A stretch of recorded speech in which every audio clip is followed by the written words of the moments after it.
And ideally, we have all of our company presenters ready to go. We did a great job last time kind of moving through the group, and hopefully you were excited by some of the things you saw. Okay, so next what I'd like to do is actually introduce our moderator for the session. So if folks could take a seat, we'll move right into that. I know you're trying to catch up with each other at the tables, so maybe you can exchange cards and then catch up a little bit later as well. I'd just like to remind folks that we are closing today with a cocktail hour that will follow the 1-minute rapid-fire company presentations. And just note that we do have our laptop raffle that will be during the cocktail hour, and you do need to be present to win the prize. So we certainly hope folks will be staying around with us. Okay, very good. Well, then next, pleased to move on to once again recognize a sponsor that made today's program possible. Please welcome Jennifer Mucha, Associate of Hodgson Russ.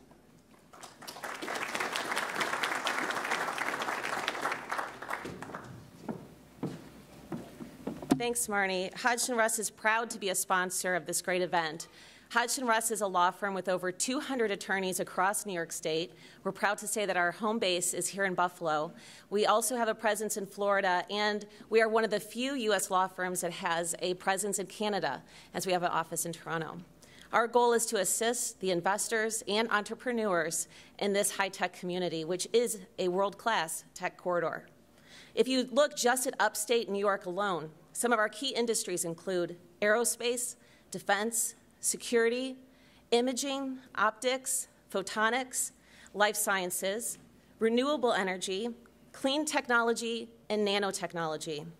Some of our regional capabilities and skills include advanced manufacturing, software, IT, telecom, research, sensors and embedded systems, and a highly skilled workforce. It's events like the High Tech Forum that help celebrate our highly specialized skill set, and this region is a world-class tech corridor. So on behalf of everyone at Hodgson Russ, we'd like to thank the Explore Buffalo Niagara Committee members and the participating organizations for all their hard work in putting this event together. So we're going to be moving on to the second part of the high-tech showcase. Similar to this morning, we have 6 companies that will be presenting in the life sciences, energy, IT, and advanced manufacturing fields. They are Harvest Precision Components, Simpor, Definity Genomics, Energy, C-Lock Sales Corporation, and First Wave Products Group, LLC. Each company will have 10 minutes to present. Afterwards, they will be at their respective tables in the back of the auditorium, and we invite you to stop by and say hello. If you don't have a chance, at least drop off your business card so a company representative can contact you. And for our investors in the room, in the packets is a confidential investor follow-up sheet. Just a reminder that they are at the Insight Consulting table and also at the registration booth. If you can fill that out, that would be great. So our first presentation is Harvest Precision Components. We have Richard B. McPhillips, President and CEO, and Beth Ann Diodato, Vice President of Strategic and Operational Planning.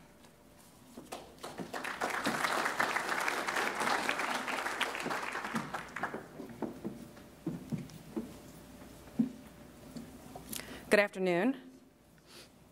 Harvest Precision Components Incorporated is a technology platform business. In 2003, we were awarded 2 U.S. patents, which were subsequently validated in 2009 in the UK, Germany, and France. These patents cover our proprietary ceramic material as well as our coarse machining process. In addition, this year in June, we filed a provisional patent application on our fine machining process, which covers electrochemical machining of all electrically conductive materials, including our proprietary material. Our business strategy focuses on IP-protected product areas that allow us, or that encourage our unique ability to non-contact machine our material. Again, it allows us to exclusively machine electrically conductive materials to fine dimensional tolerances that have never been before available in this market. We've identified business segments that value our core competencies, which we have listed here. As mentioned, Harvest is a core machining technology business, and we have focused on FDA 510K exempt Class 1 products. Our long-term plan is to hold and operate, package them for sale, or license them with a carried interest, whichever offers the best benefit to our stockholders. Our initial business unit will focus on replacement blades in the ophthalmology market, a market sized at approximately $1.5 billion. Our initial product, again, is the Replica Ophthalmology Surgical Blade, and this is a Keratome blade used most commonly in cataract procedures. Diamond and metal dominate this market for blade production. Approximately 32% of cataract surgeons use the reusable diamond blade made from gem-quality diamond. 57% use a metal blade, and 11% use some combination of these. Specialty Blades is a leader in metal blade manufacturing for the ophthalmology market. Their marketing materials to date on their website state that based on these identified qualities, there is no ideal material from which to produce blades for the surgical market. Harvest material is actually such a material. Not only do we meet these standards, but we exceed many of them in unique ways. Yesterday, we're very proud to announce we received a letter of support from Bausch & Lomb, a multi-billion-dollar global leader in manufacturer and distributor of ophthalmic surgical tools, devices, and components.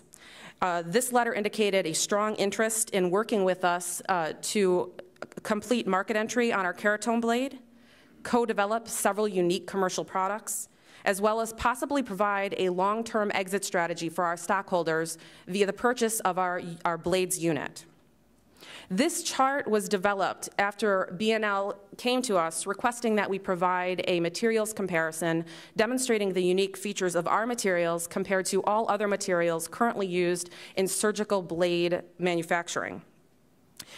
It shows that Harvest material is unique in that it is the best combination of material hardness, durability, design flexibility, and is biocompatible, injection moldable, MRI compatible, and precision machinable.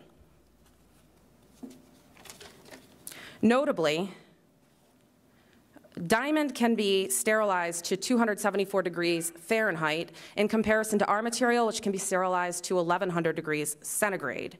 This allows us to battle pathogens in a way that has never been before seen in this market.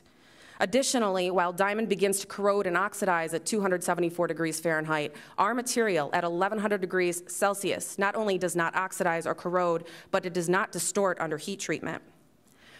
Also, diamond is extremely cost prohibitive as a source material for blade production. Our material costs us approximately $15 per pound compared to $1.5 million per pound of diamond.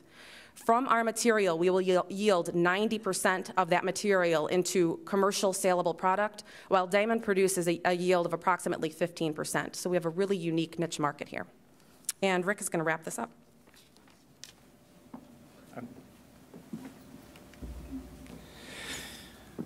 Some of our investors have asked us to put this business onto a framework of the classic medical sales sequence, and our announcement today is that we're very far through this program.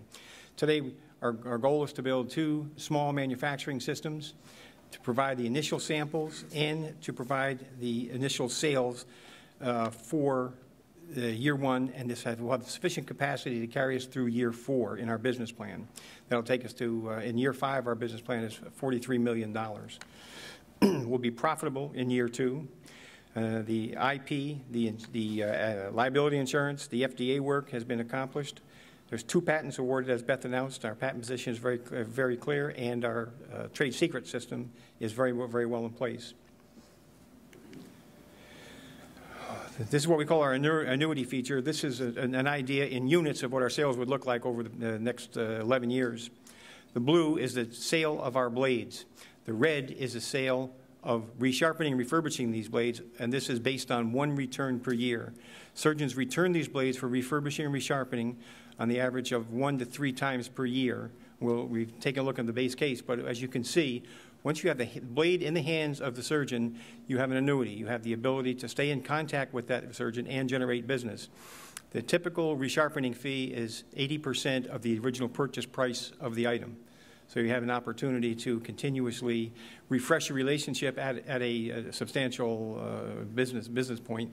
Our profitability on each blade will be extremely high based on our competitors holding the price up, making their blades out of diamond. We've also been asked by investors to put together a timing. Where are we today? Where are we going to be? What are our next steps? What are we going to do with the next fundraise?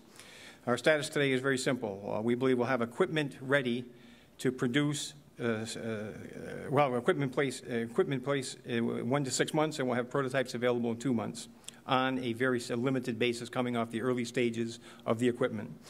Manufacturing systems, the simple manufacturing systems will be complete in 4 months, the more complex in 6 months from the time of fundraise. The offering, our raise at this point is $4.5 to $6 million in common stock are authorized by the board in the SEC filing. A minimum investment of $150,000. An LP, a limited partnership, has been formed to allow smaller investments being run by Odyssey Advisors, and it gives an alternative investment vehicle. The ROI on this business is calculated at 533%. We have documentation available of exactly how those numbers were arrived at. We'd be glad to share them with you. It's very interesting summary points I want to make. In terms of our kind of a sources and uses statement, our source of proceeds, we anticipate this private equity raise will raise about $2.95 million. We have an SBIR Phase 2 application in for $750,000. We have a development orders online. We have that letter from Boston Loan, which is very positive. We believe that will create another $500,000 in income.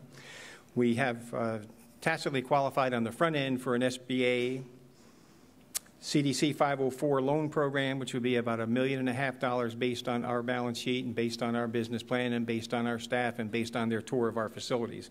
This is not yet approved, but we've qualified to move to the next step with the SBA and with HSBC, our bank. There's some in-kind numbers in terms of analytical equipment we may be able to get our hands on at a reasonable rate. We consider that in-kind number to be at $300,000.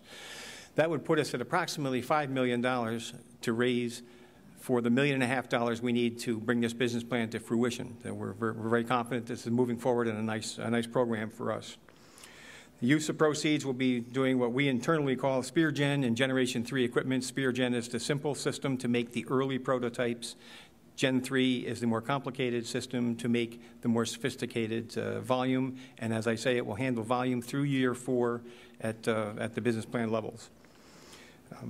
We have excess funds will allow us to have the ability to move in subcontractor businesses such as injection molding and hot pressing and these types of items, and we'll do that in the interest of protecting trade secrets. What? Oh. And thank you.